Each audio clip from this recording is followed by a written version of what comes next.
Sa pagsisimula ng ating kwento ay makikita natin ang isang lalaki na siyang ating bida na hingal na duguan at tumatagaktak ang pawis at sa kanyang harapan ay nandito ang kanyang kasamahan na pinapatakas siya dahil sila na ang bahala sa kalaban ngunit napatingin na lamang siya sa baba dahil hindi niya na magagawang kumilos pa dahil sa pinsala na kanyang natamo.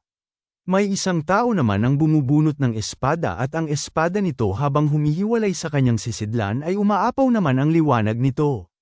Bigla niya na lamang inatake ang dalawang lalaki na nasa unahan ng ating bida at walang hirap niya lang itong pinagpapatay dahil sa lakas nito. Habang papalapit ang taong umiilaw ang espada na pumaslang sa kanyang mga kasamahan ay sa isip-isip naman ng ating bida na gusto niyang mas lumakas pa kahit na sino pa ang kanyang kaharap ay magagawa niyang talunin at gustong-gusto niya talagang lumakas ng walang hanggan. At dito ang taong pumaslang sa kanyang kasamahan ay isang matanda at ang pangalan nito ay si Gu Zhongyun, isang elder ng Mount Hua Sect. At ang pinakamalakas ay wala nang iba kundi ay ang nasa harapan niya na mismo. Tinitingnan lamang ng ating bida ang matandang si Gu Zhongyun na papalapit sa kanya habang nakahawak siya sa napinsala niyang bahagi ng kanyang katawan at ayon sa kanya na hindi niya na magagawang makaligtas sa pagkakataong ito. Tumatagaktak pa rin hanggang sa ngayon ang kanyang pawis sa mukha at naisip niya ang dating pinagdaanan niya sa paglalayo na mas lumakas pa siya. At dito pumunta siya sa Demon Academy upang mas maging malakas at hindi biro ang kanyang pinagdaanan para lamang lumakas at ininda niya ang lahat ng paghihirap na iyon sa loob ng maraming taon subalit kahit anong gawin niya ay mas may malakas pa rin sa kanya at ngayon ay nasa harapan niya na ito mismo. Habang nakasandal siya sa bato ay nanginginig naman siya dahil ayon sa kanya na hindi patas ito at nagnanais siya na hindi niya pa gustong mamatay at naiisip niya na sana kung mas malakas lang sana siya at inulit niya ulit ang kanyang naiisip habang siya ay hirap na sa pinsala na kanyang natamo, ayon sa kanya na kung sana ay mas maganda ang kanyang swerte ay hindi siya sana mahahantong sa sitwasyon na ito. Tinitingnan niya naman ang langit at napapatanong sa kanyang isipan na kung mamamatay na nga ba talaga siya. Sa hindi inaasahang pagkakataon ay mayroong lumitaw na kung anong bagay sa kanyang harapan at inaakala niya na naghahalusinate na siya dahil malapit na siyang mamatay. Hindi niya inaasahan na ang bagay na lumitaw sa kanyang harapan ay isang sistema at may option siya na pagpipilian. Ang kanyang pagpipilian ay kung ipagpapatuloy niya pa ba ito o save niya ang kasalukuyang nangyayari o magsimula ulit na tila ba ay isa itong option sa laro na kung gusto niya na bang tumigil o magpatuloy o ulitin mula sa umpisa. Sinubukan niya naman itong galawin at nagagawa niya naman itong mag-alaw at ang kanyang pinili ay ang restart o magbalik sa umpisa habang siya ay hingal na tila ba ay mawawalan na ito ng hininga anumang oras at habang nawawalan siya ng malay ay sa isip-isip niya habang ipinipikit niya ang kanyang mata na hindi niya pa gustong mamatay at gusto niya pang mabuhay. Mayroon namang lumitaw sa kanyang harapan ang katagang napili niya ang restart kaya naman labis ang kanyang pagtataka kung ano nga ba ang ibig sabihin ng salitang ito na nasa kanyang harapan at hindi niya naman naiintindihan kung ano ba ang sinusubukang ialok sa kanya. Lumabas sa sistema ang patungkol sa dahilan ng insidente, at ayon dito ay babalik siya sa panahon bago pa man ang pribadong pagpupulong sa Panginoon ng kataas-taasang hukuman. Ayon pa sa ating bida ay wala siyang kaedi-ideya kung ano ba ito. At dito nakahiga siya sa ibabaw ng katubigan na tila ba ay ito ang kanyang diwa at ang pangalan ng ating bida sa kwentong ito ay si Solwi na ang ibig sabihin ay Bright Snow. Para matutunan niya ang demonic arts na kilala bilang binabawasan nito ang buhay ng tao at kahit ganito pa man ay pinasok niya pa rin ang Demon Academy, gayon pa man ay wala siyang natutunan na kahit anong demonic art sa loob ng maraming taon dahil ang tangi niya lamang na ginawa ay ang maghanap ng pangkat at pagmamatsyag sa bawat misyon. Kaya naman dahil doon na siya namatay at habang papatikit na ang ating bida ay sinabi niya naman na ang kanyang buhay ay punong-puno ng napakawalang kwentang bagay. Maya-maya pa makalipas ang ilang sandali ay bigla naman siyang nagising na tila ba ay nananaginip lamang siya at napahawak na lamang siya sa kanyang ulo. Pagkamulat niya ng kanyang isang mata ay hindi niya naman naiintindihan ang nangyayari dahil nakita niya ang kisame na pamilyar sa kanya kaya naman hindi niya alam kung ano talaga ang nangyayari. At dahil sa kanyang gulat ay napabango naman siya mula sa kanyang pagkakahiga. Pagkasuri niya ng lugar ay hindi naman siya makapaniwala dahil ang lugar na ito ay ang kanyang dating pinagsasanayan. Napatanong naman siya sa kanyang isipan na kung ano nga ba talaga ang nangyari sa kanya. Maya-maya pa ay nakasuot na siya ng damit at naglakad-lakad at ayon sa kanya na nasisigurado niya naman na namatay na siya at naalala niya ang nangyari kanina kaya naman napatanong na naman siya ulit sa kanyang isipan na kung nananaginip ba siya subalit ayon sa kanya ang nararamdaman niya ngayon ay parang totoo. Naalala niya naman ang isang matanda na tinatawag na Mantes, ang Panginoon ng kataas-taasang hukuman at galit naman siya dahil daw sa matandang ito ay nahantong sila sa kapahamakan dahil sa inutusan sila nito. Hanggang ngayon ay hindi niya pa rin alam kung ano nga ba ang nangyayari sa kanya at napapatanong sa kanyang isipan na kung paano ba nangyari ito. Mayroon namang taong nakasunod sa likod ng ating bida. At bigla namang natigilan si Solwi dahil tinanong siya ng mahaba ang buhok na kung ang squad leader ba ay na-stuck na dito at ang kasama ng lalaking mahaba ang buhok ay isang flawless na kalbo. Pagkarinig ni Solwi ay napalingon naman siya na mayroong pagtataka sa kanyang mukha. Nang pinagmasdan nito ng ating bida ay nakilala niya naman agad ang lalaking mahaba ang buhok na kalbo ang gilid ng ulo at tinawag niya ang pangalan nito na si Juk Myung. Pagkarinig ng kalbo na tinawag ang pangalan ng kanyang kasama ay natigilan naman ito at nanlaki ang kanyang mga mata kaya naman bigla niya itong nilapitan at habang nasa harapan niya na ang kalbo na galit dahil sa tinawag ni Solwi ang pangalan ng kanyang kasama ay nanggagaliti naman ito sa galit. Ang kalbo na ito ay ang direct unit ng kataas-taasang hukuman na miyembro ng Black Moon Squad na si Chick-san. Magsasalita pa sana si Solwi ngunit bigla naman siyang sinuntok sa dibdib ni Chick-san ng napakalakas kaya naman dahil sa hindi inaasahan ng ating bida na susuntukin siya ng flawless na kalbo na si Chick-san ay labis niya namang ininda ang pinsala na kanyang natamo at napaubo na lamang ito dahil sa sakit. Kaagad namang tumilapon sa malayo ang ating bida dahil sa ginawang pagsuntok ni Chick-san sa kanya. Habang napapakamot ang kalbo sa kanyang ulo ay humingi naman siya ng patawad sa ating bida dahil daw dumulas ang kanyang kamay at bigla niya naman itong nilapitan sabay tawag niya ng pangalan ng ating bida at sinabi niya na isa daw pinuno ng Flying Assassin Squad ang ating bida at tinanong niya ito na kung tulog pa ba siya hanggang ngayon dahil ang taong tinawag niya kanina sa pangalan nito ay ang kapitan ng Black Moon Squad. Ininda naman ni Solwi ang pinsala na kanyang natamo mula sa kalbo at hindi naman siya tumugon sa sinasabi ni Chick-san sa kanya at bigla niyang hinawakan kung saan ang parte ng sinuntok ng kalbo sa kanya at ayon sa kanyang isipan na hindi masakit ang kanyang pinsala na natamo subalit mas nagtataka lamang siya dahil sa hindi niya naiintindihan ang sitwasyon ngayon. Habang pinagmamasdan niya si Chick-san ay sa isip-isip niya naman na nangyari na sa kanya ito noon at kung tama nga ang kanyang inaakala ay alam niya na kung ano ang susunod na sasabihin ng kalbo sa kanya. Sinabi ng kalbo sa kanya na kung kinukulang siya sa lakas ay sana man lang ay matuto siyang yumuko sa mas malakas sa kanya. Alam na ng ating bida ang susunod na sasabihin ni Chick-san sa kanya kaya naman labis naman siyang nagulat dahil doon. Tinignan naman ng ating bida si Juk Myung at agad namang sinabi ni Juk Myung sa kanya na isa daw siyang mangmang na tanga na bobo. Tinanong naman siya ng ating bida na kung ano ba ang kanyang kailangan sa kanya. Agad namang sinabi ni Juk Myung na ang Panginoon ng kataas-taasang hukuman ay ipinapatawag siya at bigla naman siyang tumalikod sabay aya niya sa kanyang kasama na kalbo ang buong ulo.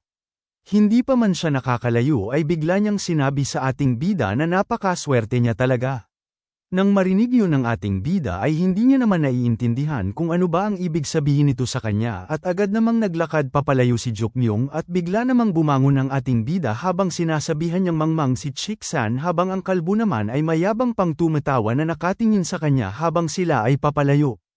Habang pinagmamasdan niya na papalayo si Chick-san ay dinilaan naman siya nito at inasar pa siya nito at ayon sa ating bida na kaya mayabang ang kalbong ito dahil nasa tabi niya si Juk Myung na handang tumulong sa kanya. At mababa lamang ang ranggo ng kalbong ito kumpara sa kanya. Galit naman ang ating bida dahil sa pagmamaliit ni Chick-san sa kanya at napagdesisyonan niya na kapag nagkaroon siya ng isang pagkakataon at makita niya ito na nag-iisa ay papatayin niya ito. Nang tumalikod na nga ang kalbo ay nakita naman ng ating bida sa kanilang mga ulo ang bilang ng kanilang buhay na parang ipinapakita sa kanya kung ilan na lang ang natitira nilang buhay kaya naman nagtataka siya kung ano ba ang mga ito. Napatingin naman siya sa kanyang paa dahil hindi pa rin siya makapaniwala sa mga nangyayari ngayon dahil alam niya ang mga susunod na mangyayari. Napaisip naman siya at ayon sa kanya na hindi niya alam kung ano ang nangyayari subalit nasisigurado niya naman na totoo ang lahat ng ito at hindi lamang ito isang panaginip. Kaya naman para makumpirma niya ng lubos ito ay mayroon naman siyang naisip. Makalipas lamang ang ilang sandali ay nandito na siya sa kung saan ang lugar ng taong nagpatawag sa kanya at bigla siyang nagpakilala na siya ang pinuno ng Flying Assassin Squad na si Solwi at hinihiling niya ang kanyang presensya. Pinapasok naman siya kaagad ng taong nagpatawag sa kanya. Sa isip-isip naman ng ating bida na bumalik siya sa nakaraan dahil sa isang sistema na lumitaw sa kanyang harapan noong nasa bingit na siya ng kamatayan.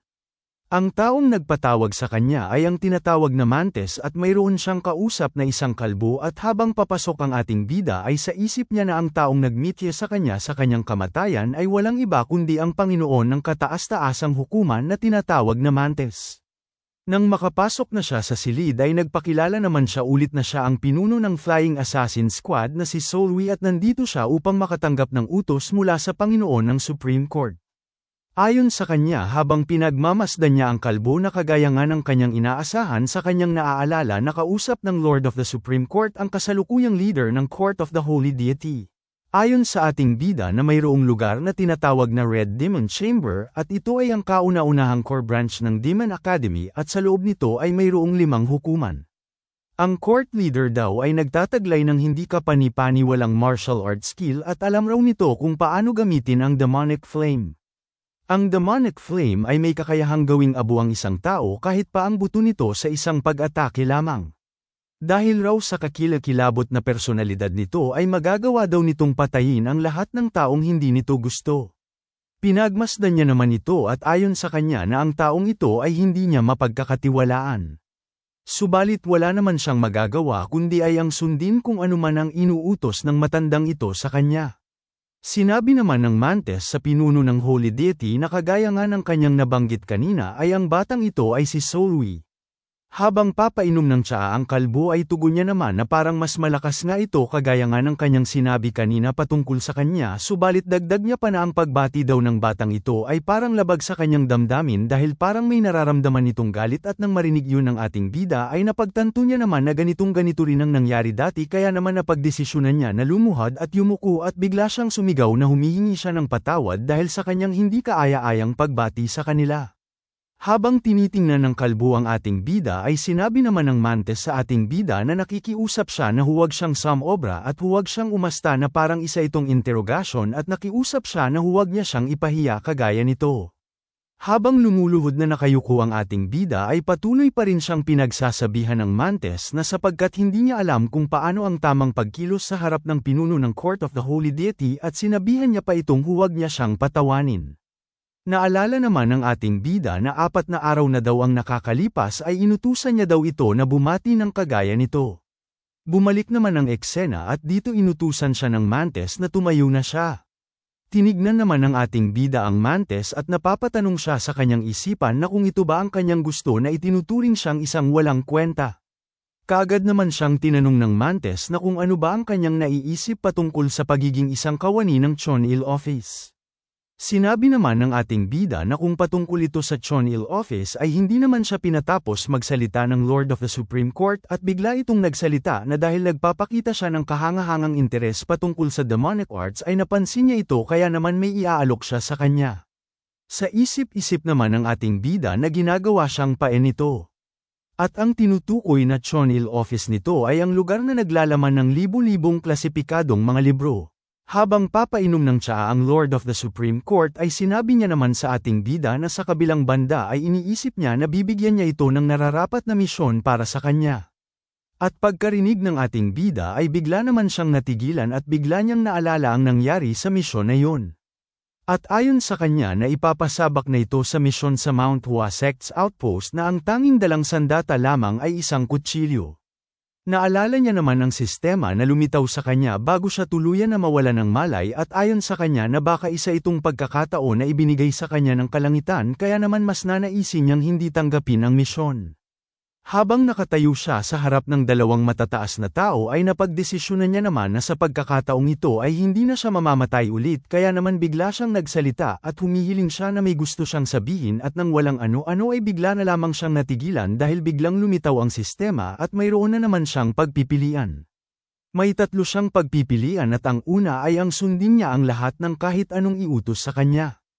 Ang ikalawa naman ay ang hilingin na makatanggap ulit ng ibang utos at ang panghuli ay puputulin niya ang kanyang kanang kamay. Hindi naman siya makapaniwala sa kanyang nasasaksihan at nang subukan niyang pagalawin ang kanyang katawan ay hindi niya ito kayang mag-alaw at nag-iba naman ang kulay ng kanyang paligid at biglang huminto sa paggalaw ang mga tao kaya naman labis naman ang kanyang pagtataka kung ano ba ang nangyayari at napagtanto niya naman na ang oras ay biglang huminto. Ayon sa kanya na hindi ito maaaring isang panaginip dahil naalala niya na namatay siya ng isang beses at bumalik sa nakaraan. Mayroon namang segundo ang kanyang pagpili kaya naman napagtanto niya na sa pilitan siyang pinapapili ng sistema at ayon sa kanya na alam niya ang dalawang bagay na hindi niya maaaring putulin ang kanyang kanang kamay at kung susundin niya naman ang utos mula sa Mantes ay mamamatay rin siya kaya naman napagdesisyonan niya na pipiliin niya ang nasa gitna at ang kanyang napili ay ang humiling na makatanggap ng ibang utos at nang mapili niya iyon ay bigla namang lumiwanag at biglang bumalik ang lahat sa dati at bigla niyang sinabi na hinihiling niya na makatanggap ng ibang utos at huli nang napagtanto ng ating bida ang kanyang sinabi dahil hindi niya ito mapigilan dahil ito ang kanyang pinili sa kanyang sistema kaya naman pagkarinig ng Mantes at ng pinuno ng Court of Deity ay nanlaki naman ang kanilang mga mata dahil hindi sila makapaniwala sa kanilang narinig. Habang ang ating bida naman ay napatakip ng kanyang bibig dahil hindi rin siya makapaniwala kung bakit niya yun nasabi dahil ayon sa kanya na nasabi niya na lamang ito nang hindi niya namamalayan. Dahil sa gulat ng Mantes ay napatanong naman ito na kung ano ba ang kanyang sinasabi dahil wala pa naman siyang ibinigay na utos sa kanya. At dahil doon ay labis namang nagalit ang Mantes sa kanya at sinabi naman ito na wala siyang pakundangan at ang lakas ng kanyang loob upang humiling ng ibang utos. Dahil sa galit ng Mantes ay umaapaw naman ng husto ang apoy nito kaya naman labis naman ang takot ng ating bida at dahil sa takot niya ay napaupo na lamang siya sa sahig habang pinagmamasdan niya na umaapaw ng apoy ang Mantes. Nanginginig naman si Solwi sa takot dahil sa matinding galit ng Mantes sa kanya. At ayon sa kanya na narinig niya lamang ang patungkol sa demonic flame subalit ngayon ay nasasaksihan niya na kung ano nga ba ang itsura nito at may bigla namang kung anong halimaw ang kumagit sa kanyang leeg subalit isa lamang yung guni-guni na nalilikha dahil sa demonic flame at hinawakan niya ang kanyang leeg dahil napagtanto niya naman na nasa peligro ang kanyang buhay at nang pinagmasdan niya ang mukha ng Mantes ay umiilaw naman na umaapaw ang mata nito sa aura. Sa isip-isip niya na kung magpapatuloy pa ang ganito ay natitiyak niya na mamamatay siya at nang walang ano-ano'y bigla na lamang nabutas ang kanyang leeg subalit isa lamang yung imahinasyon dahil sa epekto ng demonic flame ng Mantes at bigla na lamang sumigaw ang Mantes dahil mayroon ang papatusok na matalim na bagay sa leeg ng ating bida. At dito biglang tumigil ang isang babae sa pagtusok sa leeg ni Solwi dahil sa utos ng Mantes sa kanya. Laking pagtataka naman ng ating bida dahil hindi niya man lang namalayan kung saan nanggaling ang babaeng nasa kanyang harapan na papatusok sa kanyang leeg. Naalala niya naman kanina ang nangyari na nabutas ang kanyang leeg na kung nahuli lamang ang Mantes sa pagpigil sa babae ay natitiyak niya na mawawala ang kanyang leeg. Kaagad niya naman hinawakan ang kanyang leeg dahil sa takot na kanyang nararamdaman at habang hinahawakan niya ito ay sa isip-isip niya na wala man lang siyang oras para mag-react sa mga nangyayari at huli niya nang napagtanto ito pagtapos niyang makaramdam na parang nabutas ang kanyang leeg. Tinignan niya naman ang babae na mayroong 2 sandata sa mga kamay nito at kilala niya naman ang babaeng ito at ang babaeng ito ay tinatawag na The Vassal na si Hookby at ang layunin naman nito ay ang bantayan ng Lord of the Supreme Court. Kaagad namang bumalik sa pagkakaupo ang Mantes at sinabi niya sa ating bida na simula ngayon ay papakinggan niya kung ano ang kanyang sasabihin at dagdag niya pa na nakadepende ang kanyang sasabihin kung bubuhayin niya ba siya o papatayin. Nang marinig yun ng ating bida ay bigla naman siyang napaluhod at napasigaw na nakikiusap siya na intindihin niya siya sa kanyang sinabi sapagkat hindi niya naman gusto na siya ang pumili ng kanyang utos sa kanyang sarili. Tinanong naman siya ng Mantes na kung ano ba ang kanyang sasabihin sa kanya at bigla namang napasigaw ang ating bida na mayroon siyang narinig na sabi-sabi nito lang nakaraan na ang taga Mount Hua sect daw ay nagtitipon-tipon sa border ng Hanem. At dagdag niya pa na yun naman ang palaging sinasabi niya na palayasin ang mga bastardong mga taga Mount Hua sect. Sinabi niya pa na gusto niyang kunin ang ganoong oportunidad dahil ang kanyang Flying Assassin Squad ay magaling sa pagmamanman at pagmamatsyag. At iminungkahi niya naman na kung bibigyan niya siya ng pagkakataon na ma-inform sa kasalukuyang ekspedisyon ng mga guro ay handa siyang sumama. Nang marinig yun ng Mantes ay napaisip naman siya habang ang ating bida naman ay hinihiling sa kanyang isipan na nakikiusap siyang aprobahan nito ng Mantes. Sinabi naman ng pinuno ng Court of the Deity na parang mayroong may nagpakalat ng impormasyon mula sa Falcon Heaven Court dahil sa kabilang banda ay nagtataka lang siya na kung paano ba nalaman ng isang hamak na squad leader lamang ang impormasyon na patungkol dito. Tinignan naman ng Mantis ang ating bida at nagtinginan sila ng mata sa mata. Sinabi naman kaagad ng Mantis na natutuwa siya dahil mayroon naman na siyang i-a-assign sa kanya na iba kahit na hindi pa man niya ito hilingin. Sinabi niya naman sa ating bida na ang lokasyon na kanyang binanggit ay pupuntahan yun ng personal ng principal sa isang misyon at bago pa man yun ay dapat mayroon silang taong mag-survey sa lupain na yun.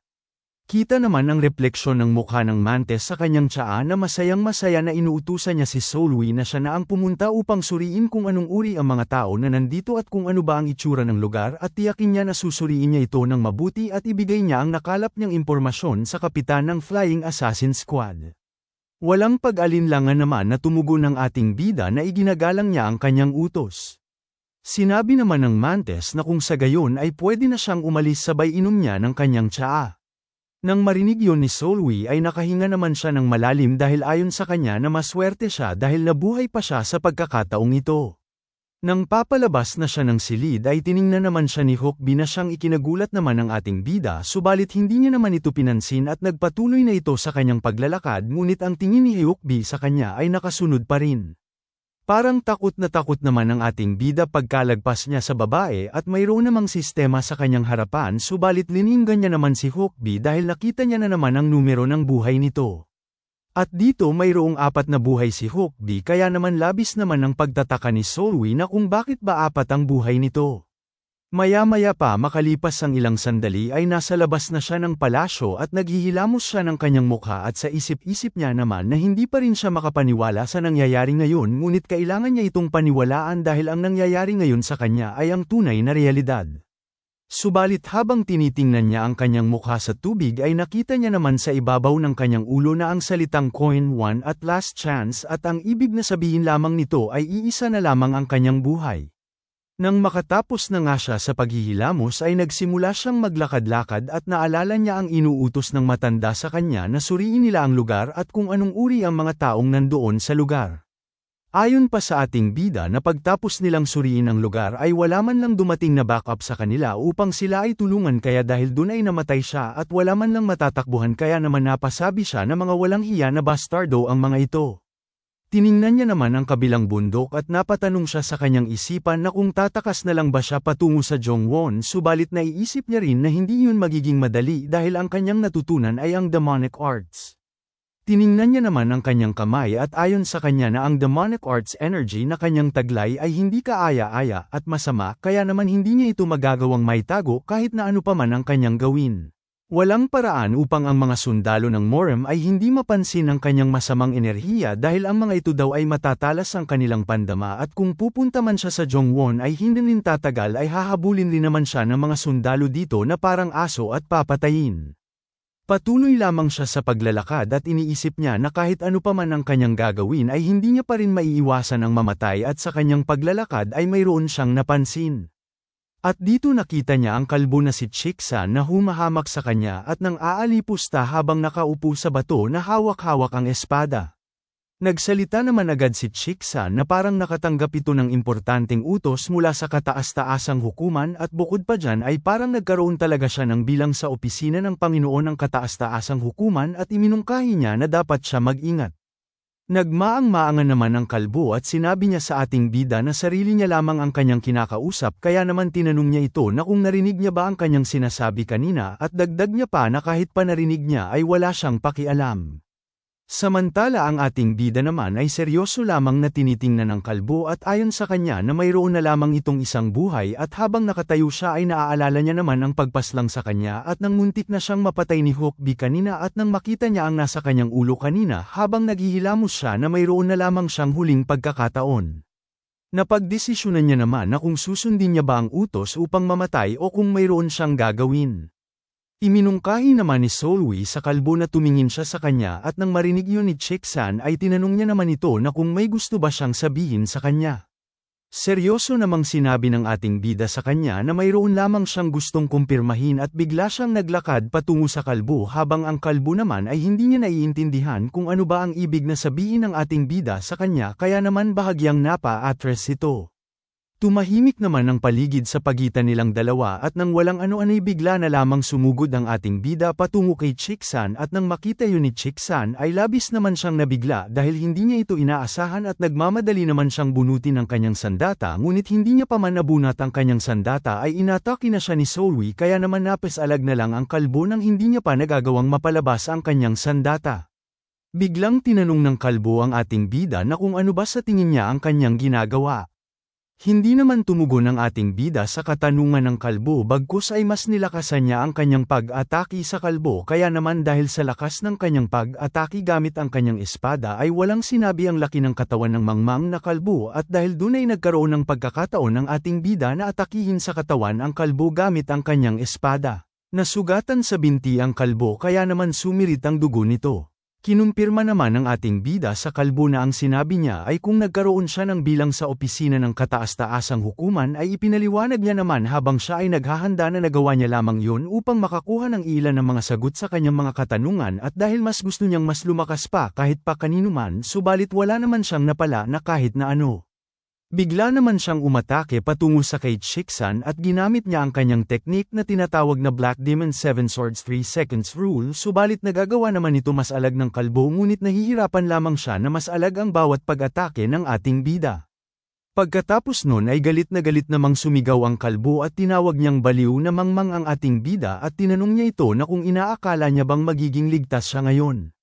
Samantala ang ating bida naman ay kalmado lamang na medyo galit at umiilaw pa ang kanyang mata at ayon sa kanya na ngayon ay wala na siyang pakialam pa at bigla niyang sinugod si Chiksan ng napakabilis subalit nagawa naman itong mas alag ng kalbo gamit ang kanyang sandata at habang nagaganap yun ay sa isip-isip naman ng ating bida na ginawa niya naman ang lahat para lamang mapunta siya sa lugar na ito at hindi niya naman gustong tumigil sa pagkakataong ito at naalala niya ang dati niyang sitwasyon at naisip niya na kailangan niyang humanap ng paraan dahil hindi niya na gustong mamatay pa ulit. Bumalik naman ang eksena sa kanilang dalawa ng kalbo at dito ay inatake nila ang isa't isa gamit ang kani-kanilang mga espada ngunit sa puntong nagkaroon sila ng espasyo sa gitna ay dahil may taglay na kabilisan ng ating bida bigla ay naman itong umikot kaya naman nang makita yun ng kalbo ay labis naman siyang nagulat dahil sa bilis ni Solwi at nang walang ano-ano'y bigla niya na lamang siyang sinipa ng napakalakas sa bandang gitna ng katawan nito at dahil sa lakas ng pagsipa ng ating bida sa kalbo ay labis namang ininda yun ng kalbo. At dahil sa lakas ng puwersa ng ating bida ay napa-atras naman ang kalbo habang siya ay nakahawak sa gitna ng kanyang katawan kung saan siya sinipa ng ating bida. Tiningnan naman ng ating bida nang nakalagay sa ulo ng kalbo dahil nagtataka lamang siya kung ano nga ba ito at kung tama nga ang kanyang hinala ay natitiyak niya naman na makakaligtas siya sa kamatayan. Agad naman siyang naghanda ng isang pag-atake at nang makita yun ni Chiksan ay labis naman ang panginginig na kanyang naramdaman at bigla niyang sinabihan ng ating bida na kung malalaman ito ng kanilang kapitan na si Jukmyong ay hindi na siya pinatapos magsalita ng ating bida at kaagad niya itong tinusok ng espada sa bandang dibdib nito at tumagos ang espada sa likuran nito. Dahil dun ay napabuga na lamang ng dugo si Chiksan habang ang ating bida naman ay tinatalsikan siya ng dugo nito. Bigla niya namang hinugot ang kanyang espada mula sa pagkakabaon nito sa katawan ng kalbo at bigla namang bumagsak sa lupa ang malaking tao na kalbo. Naalala niya naman ang pang-aalipusta ng kalbong ito at ang kanyang ipinangako sa kanyang sarili na kapag nakita niya ng mag-isa ito na ipapatayin niya ito. Habang tinitingnan niya ang bangkay ni Chiksan ay sinabi niya naman na dahil napatay niya na ito ay hindi na siya pwedeng umatras pa dahil naumpisahan niya na ang kanyang unang hakbang. Maya-maya pa makalipas ang ilang sandali ay hinulag na ng ating bida ang bangkay ng kalbo sa ilalim ng ilog at ang kanyang ginawa ay binalutan niya ang bangkay nito ng tela at nilagyan niya ito ng malaking bato sa ilalim para hindi ito lumutang sa ibabaw ng tubig. Samantala ang ating bida naman ay pinagmamasdan niya lamang na lumulubog ang bangkay ng kalbo sa ilalim ng tubig habang siya ay nakasakay sa bangka. Ayon sa kanya nasa puntong napatay niya na si Chiksan ay ang nakalagay sa ulo nito na numero ay nawala rin. At nang tinignan niya ang kanyang refleksyon sa katubigan ay parang nag-iiba ang nakalagay sa kanyang ulo at nakita niya na mayroon na siyang dalawang pagkakataon. Kinagabihan sa katubigan na mayroong mga bundok sa ilalim ng buwan ay nandito ang ating bida kasama niya ang kanyang mga alip-ores sakay-sakay ng bangka.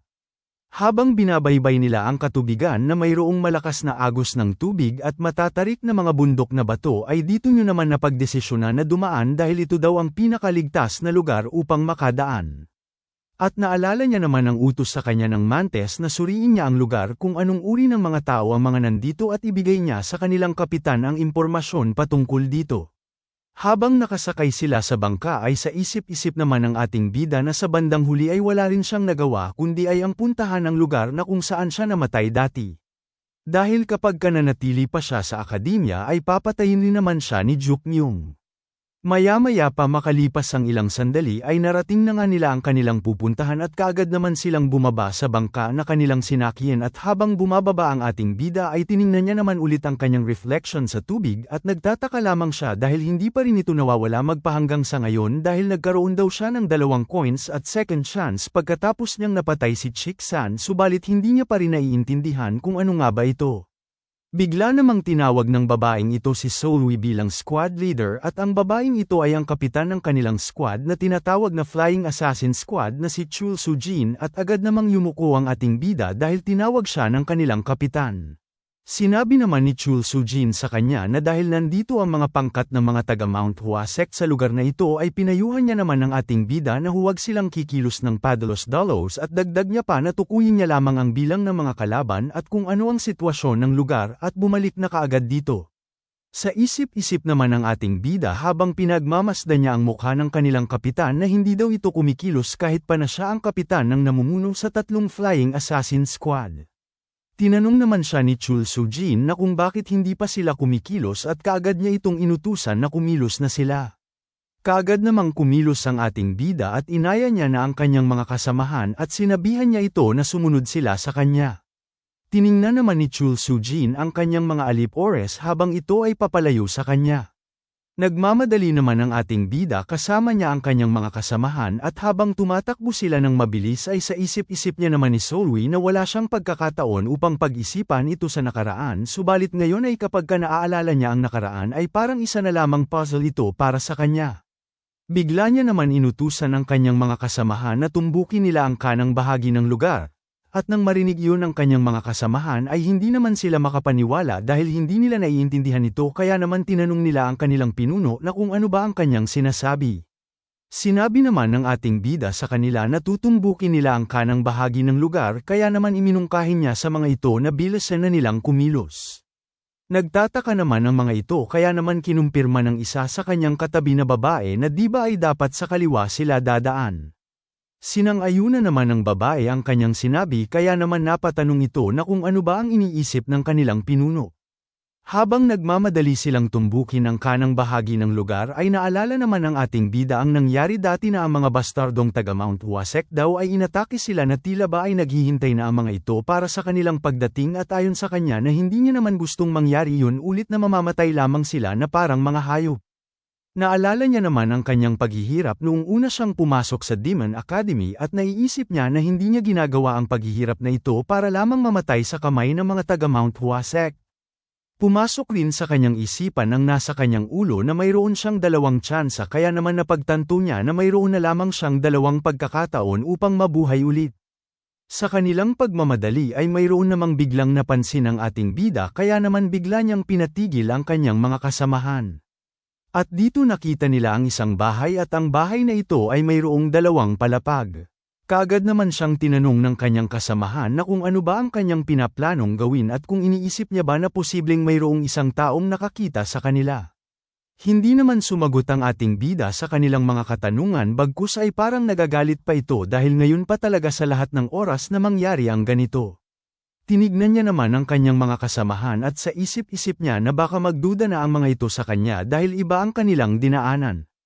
Bigla niya naman sinabi sa mga ito na siya na ang baalang mag-inspection sa bahay na iyon at kung mayroon man silang narinig na kahit anong tunog ay lapitan nila siya kaagad. Agad naman siyang umalis at bigla niyang pinuntahan ang bahay at ayon sa kanya na ang bahay daw na ito ay parang isang watch post o nagsisilbing nagbabantay sa paligid ng lugar. Naiisip niya rin na kung ordinaryong sundalo lamang ang nasa loob ng bahay na ito ay magagawa niya itong matalo at bigla niyang sinilip ang loob ng bahay at ayon sa kanya na kung ang nasa loob naman nito ay isang swordmaster na umaapaw sa enerhiya ay natitiyak niya na mamamatay siya. Habang nakasilip siya sa loob ay hinihiling niya naman na sana ay walang tao sa loob at pagkatingin niya sa loob ay bigla naman siyang nagulat. Maya-maya makalipas ang ilang sandali ay nagtipon-tipon na sila sa labas ng bahay at kinumpirma naman ng isa niyang kasamahan na kung wala nga bang tao sa loob ng bahay subalit hindi naman tumugon ang ating bida sa katanungan sa kanya ng kanyang kasama bagkus ay yumuko lamang ito na mayroong pag-aalala sa kanyang mukha at habang tinitingnan niya ang lupa ay sa isip-isip niya naman na hindi niya na alam ang kanyang gagawin dahil kailangan na nila ng backup mula sa kanilang kapitan subalit naiisip niya rin na hindi siya pwedeng bumalik sa akademya dahil pinatay niya si Chick-san. Baumulong naman ang babae sa kanyang kasama na lalaki na parang kakaiba ang ikinikilos ng kanilang pinuno, sinang-ayunan naman yun ng lalaki ang sinabi ng babae kaya naman sinabi niya na sa tingin niya ay parang mayroong mangyayari. Iminungkahi naman ng kasamahan niya sa kanya na kailangan na nilang magmadaling suriin ang lugar dahil baka papunta na dito ang kanilang kalaban at kung matapos na nga nilang suriin ang lugar ay babalik na sila kaagad at magulat sa kanilang kapitan. Hindi naman tumugon ang kanilang kapitan kaya naman labis namang nagtataka ang lalaking ito. Sa isip-isip naman ng ating bida na wala na siyang sasabihin pa dahil ang kanyang mga miyembro ng squad ay nagtatanong na naman. Mayroon namang biglang lumitaw na sistema sa kanyang harapan at ayon dito na ang kanilang kalaban ay nandito na at tinanong siya nito na kung ano nga ba ang kanyang pipiliin. Ang una sa tatlo na kanyang pagpipilian ay ang kanilang kalaban ay mahina kaya naman lalaban sila. Ang ikalawa naman ay malalaman nila kapag nag-usap sila ng kalaban. Ang ikatlo naman ay hindi sila mananalo laban sa kanilang kalaban at tatakbo na lamang sila ng mabilis sa abot ng kanilang makakaya. Kaya naman pagtapos niya itong mabasa ay labis naman ang kanyang gulat dahil hindi niya alam kung saan nanggaling ang kanilang kalaban dahil hindi man lang niya ito naramdaman. Tumigil na naman ang oras kaya naman silang lahat ay hindi nakakagalaw. Ayon sa ating bida na hindi niya man lang nakita ang kalaban na paparating dito sa kanila at hindi man lang niya ito narinig o maramdaman ang presensya nito kahit kaunti. Malapit nang maubos ang oras sa pagpipili kaya naman napagdesisyonan niya na kailangan niya ng pumili agad. Napapatanong naman siya sa kanyang isipan na kung talaga nga bang may kalaban sa lugar na ito subalit naiisip niya rin na paano kung ang kanilang kalaban ay ang mga hindi maramdaman ang presensya kaya naman hindi rin sila makakaligtas mula sa kalaban na ito. Napili niya naman ang ikalawang pagpipilian na nagsasabing malalaman nila ang sitwasyon kapag nag-usap sila ng kalaban kaya naman kakausapin niya ang mga ito. Ipinagpatuloy naman ang senaryo, at dito tinatawag siya ng kanyang kasama sa kanyang pangalan at bigla naman siyang nagsalita na lumabas na siya at nang marinig yun ng kanyang mga kasamahan ay labis naman silang nagulat na may pagtataka sa kanilang mukha. Kaagad namang naghanda sa pag-atake ang mga ito at inaabangan nila ang pagdating ng kalaban sa bawat sulok ng lugar. Magsasalita pa sana ang ating bida subalit bigla siyang nagulat dahil biglang dumating ang isang tao sa gitna ng kanilang pormasyon. Kaya naman dahil doon ay nagsiatrasan silang lahat at ang taong bagong dating ay kilala ng ating bida. Labis naman ang pagtataka ng ating bida dahil hindi niya inaasahan na ang ultimate martial artist na kumakatawan sa lakas, at ang ultimate swordsman na dinadala ang Plum Blossom Sword at ang elder ng Mount Wasek na si Gu Zhongmyung ay nandito sa kanilang harapan. Sinabi naman ni Gu Zhongmyung sa ating bida habang umiilaw ang kanyang mata na sa tingin niya ay naramdaman niya ang kanyang presensya. Samantala ang ating bida naman ay hindi makapaniwala dahil nandito ang numero 1 pinakadelikadong kalaban ng Demon Academy na si Gu Zhongmyung at napapatanong naman siya sa kanyang sarili habang pinagmamasdan ito na kung bakit ba nandito ang matandang ito. Hanggang dito na lang muna mga bossing. Kung gusto mong subaybayan ang kwentong ito, mag-like, comment, at subscribe at i-hit mo na rin ang notification bell para ikaw ang unang makapanood pag may bago tayong upload. Kita-kits sa susunod mga boss.